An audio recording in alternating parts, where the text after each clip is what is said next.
Please share your suggestion.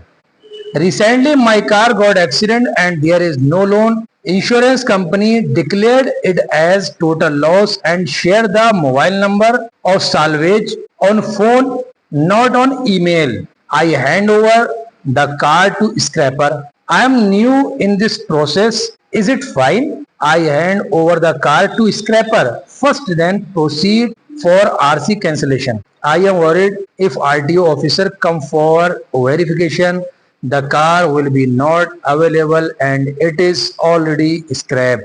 मतलब ये भाई साहब कह रहे हैं कि मेरी कार अभी जल्दी में ही एक्सीडेंट हुई है और वो हो गई टोटल लॉस। फिलहाल गाड़ी पे कोई लोन वगैरह नहीं है और इंश्योरेंस कंपनी ने क्योंकि टोटल लॉस गाड़ी को डिक्लेयर कर दिया है तो मुझे मोबाइल पे मैसेज किया है जो स्क्रैपर है उसका मोबाइल नंबर, कॉन्टेक्ट नंबर, कि भाई इसको आप गाड़ी दे दो।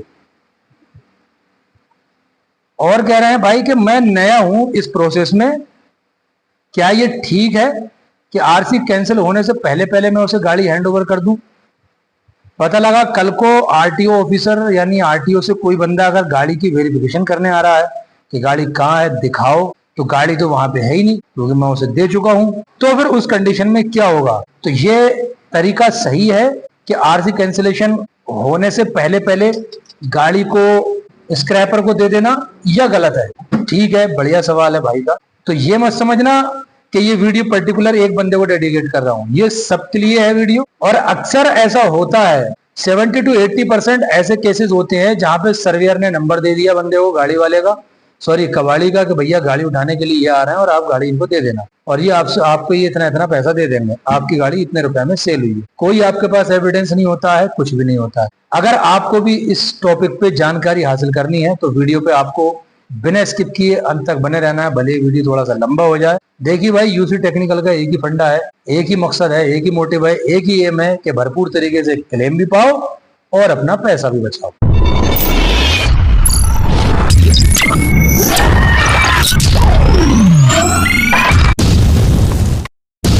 साथियों, मैं हूं आपका दोस्त और आप देख रहे हैं यूसी टेक्निकल, जहां पे आपको मिलता है मोटर इंश्योरेंस रिन्यूअल और मोटर क्लेम से रिलेटेड IRDAI की गाइडलाइंस के अकॉर्डिंग हर एक टॉपिक पर जानकारी से भरपूर प्रैक्टिकल वीडियोस। ये जो भाई का मैसेज अभी मैंने पढ़ा, इस वीडियो को स्टार्टिंग में पढ़ के सुनाया, तो ये एक के साथ प्रॉब्लम नहीं है। अगर आप सोच रहे हो, और भाई साहब अगर आप ये सोच रहे हो कि सिर्फ आपके साथ ऐसा हुआ है, तो इस सफ में, इस कैटेगरी में सिर्फ आप अकेले नहीं हो। 80-85% लोग ऐसे हैं कि जिनके साथ में टोटल लॉस के केसेस में यही सीन होता है कि उनको एक नंबर दे दिया जाता है कि इस फलाने इंसान का फोन आएगा, आपकी गाड़ी लेने के लिए आ रहा है, आप पैसे इतने इतने ले लेना, इससे गाड़ी इनको दे देना। आपके पास ये भी एविडेंस नहीं होता है कि गाड़ी आपकी कितने रुपए में ऑक्शन में गई है, कोई लीगली प्रूफ नहीं है आपके पास।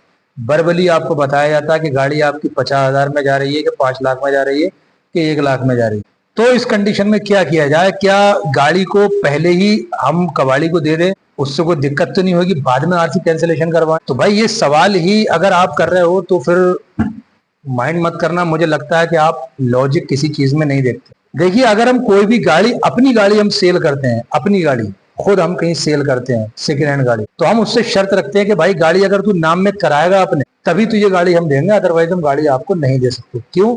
कल को कोई हादसा हो जाए, कोई दिक्कत हो जाए, कोई परेशानी हो जाए, तो गाड़ी तो हमारे नाम में है, तो उसका रिस्पॉन्सिबल कौन होगा? जो प्रशासन है, जो कानून है, वो किसके ऊपर लागू होगा? जिसके नाम गाड़ी है, जो रजिस्टर्ड ओनर है। तो फिर यहाँ टोटल लॉस वाले केसेस में आप क्यों चूक जाते हो भाई? गाड़ी तो खत्म हुई है ना, वो ऑनलाइन तो एक्टिवेशन दिखा रहा है ना, एक्टिवेट है ना आरसी, वो तो आपके नंबर प्लेट लगा के कहीं और बंदा कुछ उसमें कांड कर देगा तो क्या कर लोगे आप? फंसोगे ना। आपकी कितनी तगड़ी पहुंच है, मैं कह रहा हूं, आप कितने बड़े नेता हो, कितने तगड़े अधिकारी हो, ऑफिसर हो, लेकिन कानून के कटघरे में तो खड़ा होना बंद जाएगा ना आपका, वहां तो खड़ा होना पड़ेगा। कानून तो सबके लिए है। तो इसी चीज को ध्यान में रखना है आपने। और अपनी अक्सर वीडियो में मैं इस चीज को बोलता रहता हूं, क्लेम वाली जितनी वीडियो है, कि जब भी कभी गाड़ी का आप इंश्योरेंस करवाते हो तो आपकी सारी समस्याएं वहीं से पनपती हैं और समाधान भी वहीं से ही पनपेगा उसका। लेकिन आपको चाहिए सब कुछ रेडी, सब कुछ रेडी टू यूज होना चाहिए। यहां तक के मैंने देखा है कि लोग मुझे ऐसे मैसेज करते हैं, कहते हैं सर आपका नंबर दे दीजिए हमें। उस वीडियो में नीचे डिस्क्रिप्शन में नंबर है मेरा, फिर भी कह रहे हैं कि नंबर दो दो हम, क्योंकि वीडियो देखना नहीं है, समझना नहीं है, टाइम खराब नहीं करना है। तो भाई आप सोच रहे हो कि टाइम खराब नहीं करना है, तो फिर दूसरे का टाइम आप खराब कर रहे हो तो उसकी कीमत आपको अदा करनी पड़ेगी। तो वहां पे आप पीछे मत हटा करो। और मैं तो इस लेवल पे जाकर के आपको समझाता हूं कि आपको किसी की जरूरत ही नहीं पड़ेगी। और उसके बावजूद भी जो लोग मुझे फोन करते हैं, कॉल करते हैं, तो भाई अगर आपके लिए टाइम इज मनी है तो मेरे लिए भी टाइम ही मनी है। ये बड़ी अच्छी बात कही आप।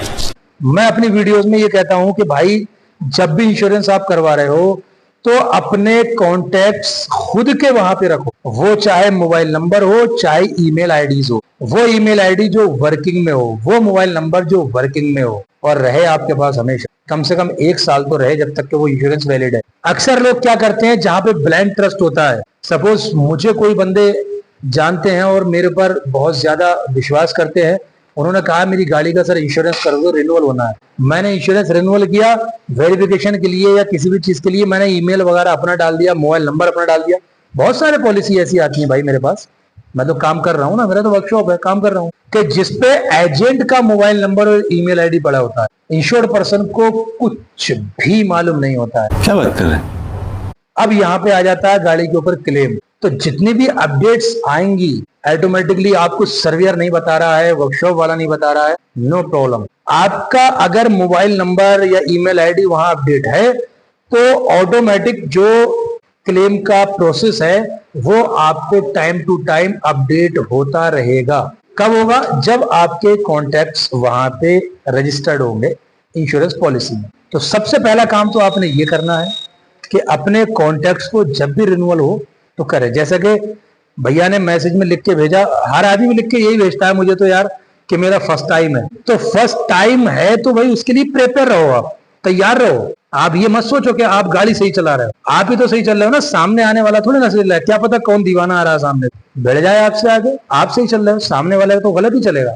अगर ये सोच के आप ड्राइव कर रहे हो तब तो स्टीयरिंग पे बैठो गाड़ी के, अदरवाइज ड्राइव मत करो। आपको ड्राइव करने का कोई अधिकार नहीं। आपको ये सोचना है कि पूरी दुनिया ड्राइविंग गलत कर रही है, मुझे बच के निकलना है, तब तो आप सेफ ड्राइव कर पाओगे, अदरवाइज नहीं कर पाओगे। बात तो सही है। और अगर आप गाड़ी चला रहे हो तो आपको अधिकार नहीं है गाड़ी चलाने का जब तक आप 20 से 30 मिनट उसको समझ ना लो कि क्या है इंश्योरेंस। अगर 10-20-50 हजार रुपए आप इंश्योरेंस पॉलिसी लेने में खर्च कर रहे हो तो मेरे भाई 15-20 मिनट कौन सी आफत आ रही है उसको समझने के लिए।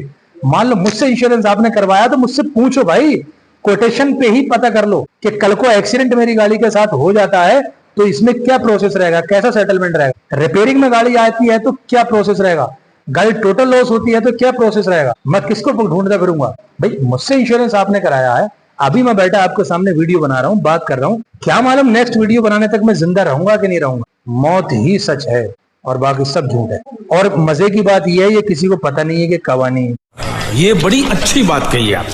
तो आपने करना ये है, अगर आपके साथ कभी ऐसा हादसा हो जाए, गाड़ी का एक्सीडेंट हो और आपके पास मैसेज ना आए क्लेम रजिस्टर होते ही, तुरंत आप जो है किसी को मत पकड़ो, सीधे टोल फ्री नंबर पे कॉल करो और अपना ईमेल आईडी और मोबाइल नंबर पहले तो वहां अपडेट करवाओ कि सर ये मेरा नंबर है, ये मेरी ईमेल आईडी है, जो भी अपडेट हो मेरे क्लेम की आप मुझे यहाँ पे शेयर करिएगा। जब अपडेट हो जाएगा तो सारी की सारी आपको इंफॉर्मेशन, जो भी आपको अपडेट्स सर्वियर दे, इंश्योरेंस एजेंट दे, कोई भी दे, उसको अपना मेल आईडी दो भाई, इसको मेल कर दो जो भी है।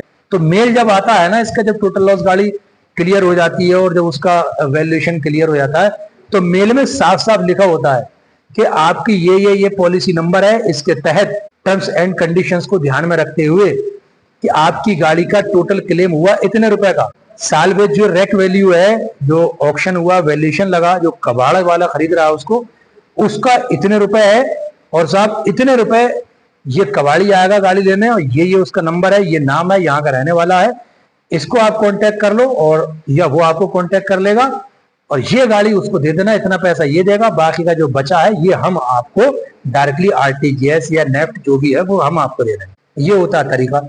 अब यहाँ पे एक मसला आ जाता है कि आरसी कैंसिलेशन का। तो 99% जो आरसी कैंसिलेशन का प्रोसीजर है वो करती है गवर्नमेंट इंश्योरेंस कंपनी। तो भाई जब तक आपकी आरसी कैंसिल ना हो जाए, और एम परिवहन जो नेक्स्ट जनरेशन करके एक एप्लीकेशन आता है तो उसमें नंबर डाल के देख लो आप, वो बिल्कुल सटीक बताता है जानकारी, उस पर लिख के आ जाएगा रिजेक्टेड। रजिस्ट्रेशन स्टेटस के आगे लिख के आएगा रिजेक्टेड या डीएक्टिवेट। जब तक वहां पे एक्टिवेट लिखा है तब तक आप अपनी गाड़ी किसी के हैंडओवर मत करो, वो कूड़ा है या करकट है कुछ भी है, क्योंकि रजिस्ट्रेशन आपके नाम पे अभी तक है। और जब वहां दिख जाए कि डीएक्टिवेट हो गया, रिजेक्ट हो गया, इसका रजिस्ट्रेशन स्टेटस आ रहा है, शो हो रहा है, तो भाई वो उसको आप गाड़ी दे सकते हो। जो स्क्रैप का मसला होता है तो इंश्योरेंस कंपनी की तरफ से एक लेटर मिलता है, वो चाहे वो रैक वाला यानी कि कबाड़ी अपना दे उसे डिसमेंटल करने के लिए, डिस्पोज करने के लिए, या फिर इंश्योरेंस कंपनी उससे लेकर के दे, उस लेटर के साथ आपको आरटीओ जाना पड़ता है। वहां वो अपडेट होता है, उसमें लिखा होता है कि इस गाड़ी को कौन स्क्रैप करेगा, कौन कबाड़ी है, वो पूरा पता वहां पे उसमें लिखा होगा, उसका कॉन्टेक्ट डिटेल लिखी होगी, तब जाकर के आरटीओ उसको कैंसिल करेगा और तब आप उसको उसकी गाड़ी उसके हवाले कर सकते। ये है तरीका, अदरवाइज आप बहुत लंबे लफड़े में फंस सकते हो। बहुत जालिम दुनिया है भाई, भरोसा मत करो किसी के ऊपर, खुद इतने जानकार बन जाओ कि दूसरा कोई तुम्हें डाइवर्ट ना कर पाए। ये बड़ी अच्छी बात कही आप। अगर आपको लगता है आपको वीडियो में जानकारी दी गई है और सही है, 1-8% बात सही कही है मैंने, तो लाइक कर देना, और लग रहा है कि जानकारी गलत दे दी है, कोई काम की बात नहीं है, तो डिसलाइक भी कर देना, मुझे भी भाई कोई दिक्कत नहीं है। मोटर क्लेम से रिलेटेड या मोटर इंश्योरेंस रिन्यूअल से रिलेटेड कुछ भी आपकी क्यूरी हो, A to Z, भारत के किसी भी स्टेट से हो आप, तो सीधे आप मतलब जो है कमेंट करके मुझसे मालूम कर सकते हो। मैं पूरी कोशिश करूंगा कि एक वीडियो डेडिकेट कर सकूं आप सबके लिए। मैंने कोई इसमें प्लान नहीं रखे हैं, अपने चैनल में कुछ नहीं रखा अलग से। एक है उसमें छोटा सा एक ज्वाइन करने के लिए बटन आता है, वहां आप ज्वाइन करोगे तो वहां पे आपको बहुत सारी अहम वीडियोस मिलेंगी जो ऐसी हैं एज ए कोर्स टाइप, 10-20-50 रुपए में आप ज्वाइन कर लोगे उसको मंथली, लेकिन हो मास्टर जाओगे आप। अगर चाहो तो कर लेना भाई। अगर आप चाहते हैं कि यूसी टेक्निकल से आपने जुड़े रहना और क्लेम के टाइम पूरे भारत में कहीं पे भी किसी तरह की कोई प्रॉब्लम को फेस ना करना पड़े, तो अपना प्रीवियस इंश्योरेंस पॉलिसी और आरसी हमें व्हाट्सएप कर दो। आप डिस्क्रिप्शन में व्हाट्सएप का नंबर है, कॉल मत करना, बस कॉल मत करना, व्हाट्सएप करो। मुझे लगेगा कि आपसे बात करनी चाहिए, मैं खुद कॉल कर लेता हूं। तो अभी भेजो हमें और हम आपको जो है बेस्ट इंश्योरेंस कंपनी की बेस्ट पॉलिसी प्रोवाइड करवा देंगे, जिससे आपको क्लेम के टाइम पे कोई समस्याओं का सामना करना ना पड़े। और फिर भी कोई दिक्कत आती है तो आपका भाई बैठा है यहाँ पे, हर टाइम एवर रेडी, आपकी सेवा में तत्पर। तो इसी के साथ आज की बातों को मैं समाप्त करता हूँ। मिलते हैं फिर किसी नेक्स्ट वीडियो में, नेक्स्ट टॉपिक में। दुआओं में याद रखना। जय हिंद।